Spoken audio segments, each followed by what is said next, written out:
Welcome to Scary Stories, the channel that tells you scary stories.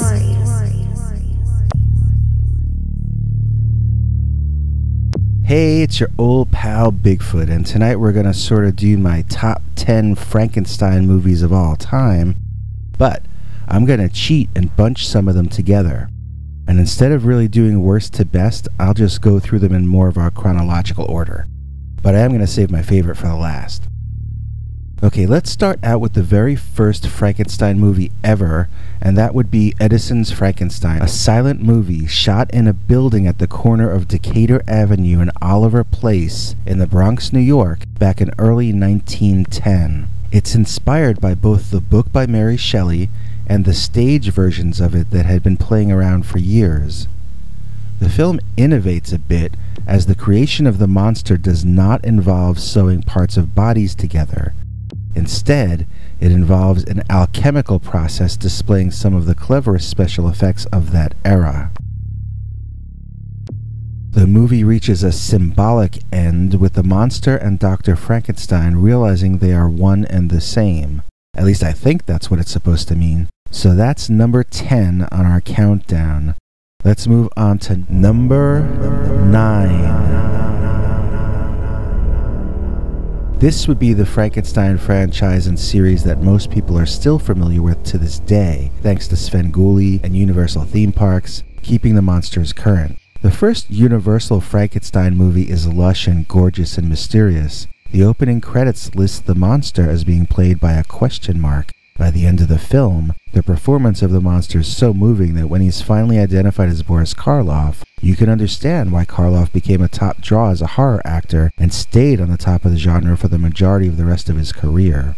We feel really bad for the monster in this and the next film, which is Bride of Frankenstein. James Whale directed both, and they're both definitely personal statements, particularly the second one. Whale's personal friend Ernest Thesiger plays one of the most remarkable characters in film history, Dr. Pretorius.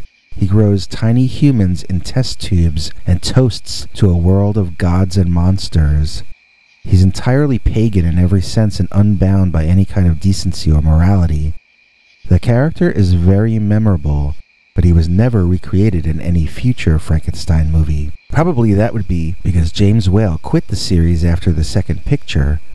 For the third movie, Son of Frankenstein, Universal hired one of my personal favorite writers, Willis Cooper, to write the next sequel.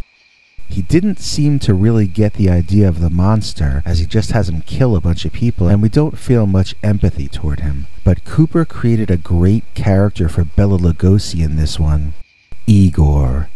He has a crooked neck because they hung him, but he survived it. He trains the monster to murder his accusers for him. Then he taunts the villagers.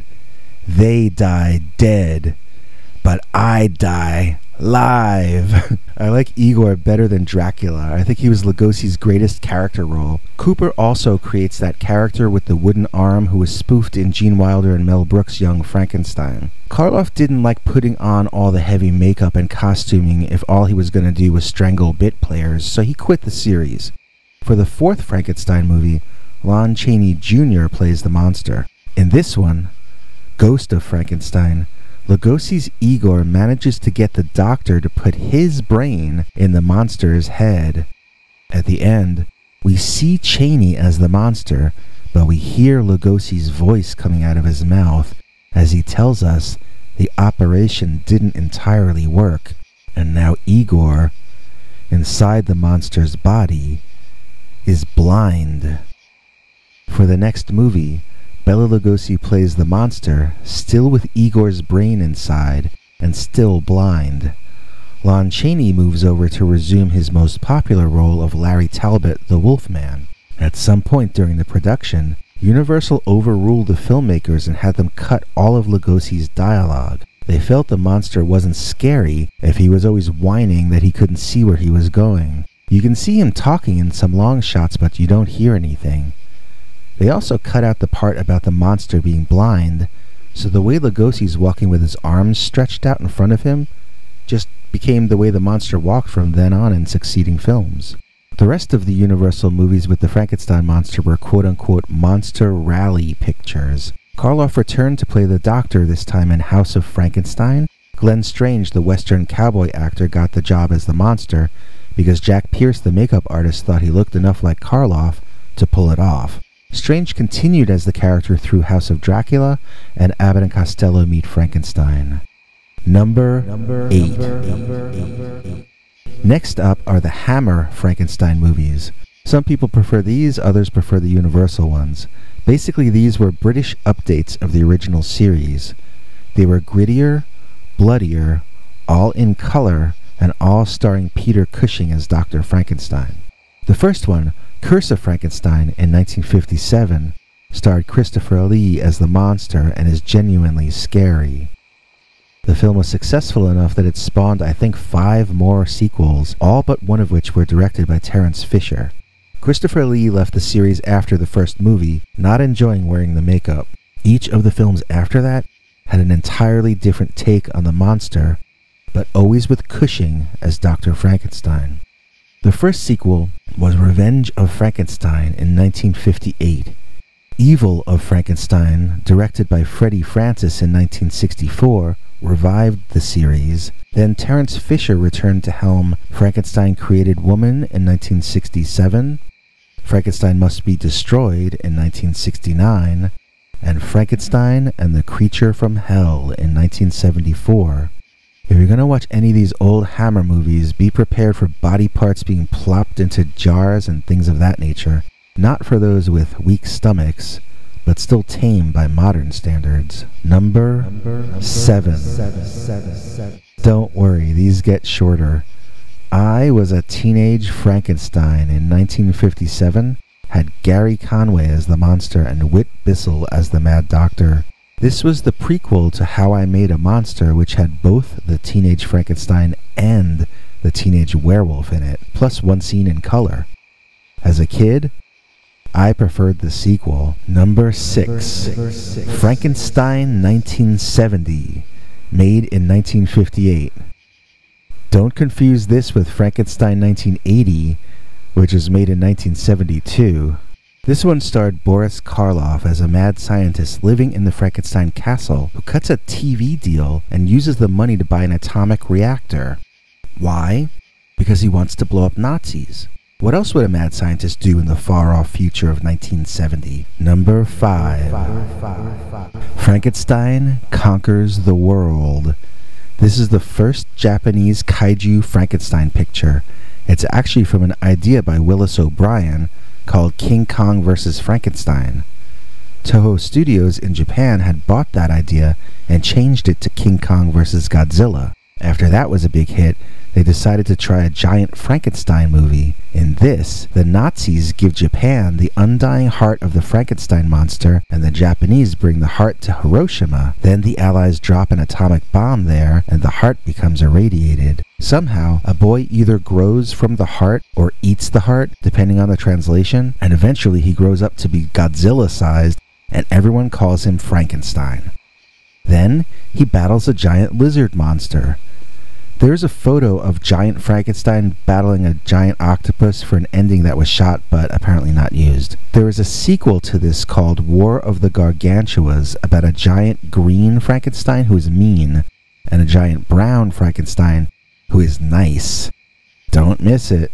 Number 4. Frankenstein Meets the Space Monster.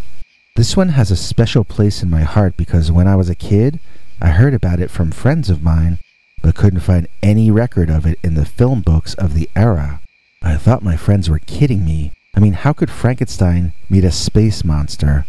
Well, in this movie, Frankenstein is not present in any way. There's no Frankenstein monster, there's no Dr. Frankenstein. There is an android astronaut that gets messed up and behaves violently. There are weird-looking space aliens, and there's the Pathmark guy, but there's no Frankenstein. Nevertheless, this remains one of my favorite Frankenstein movies of them all.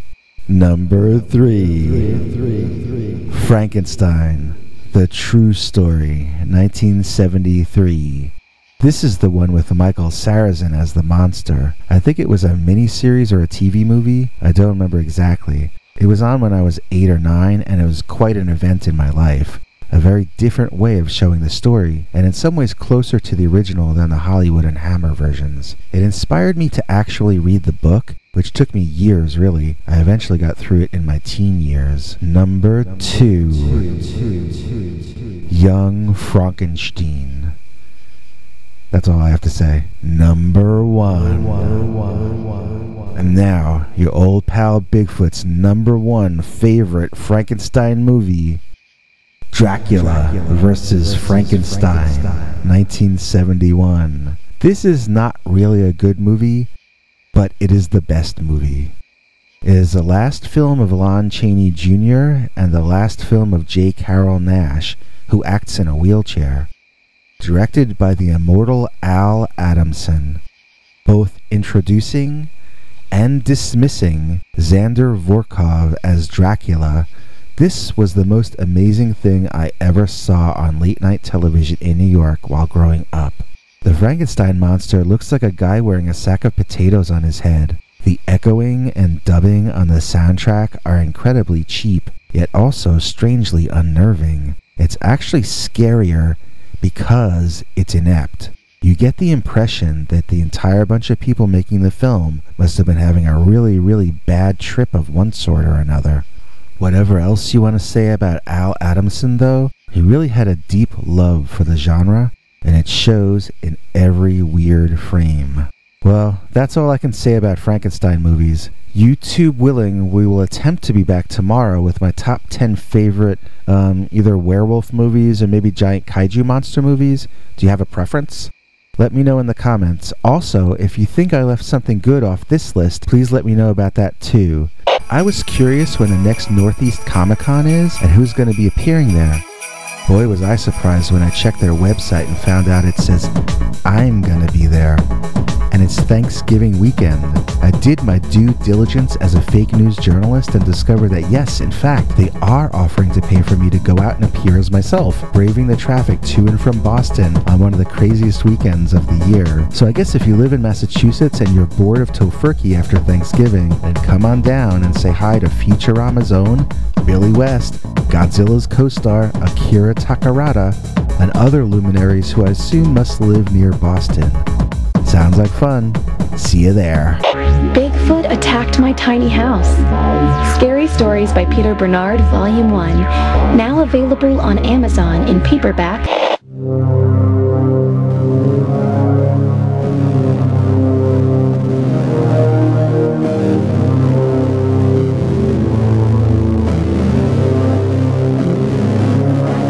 Come back for more scary stories.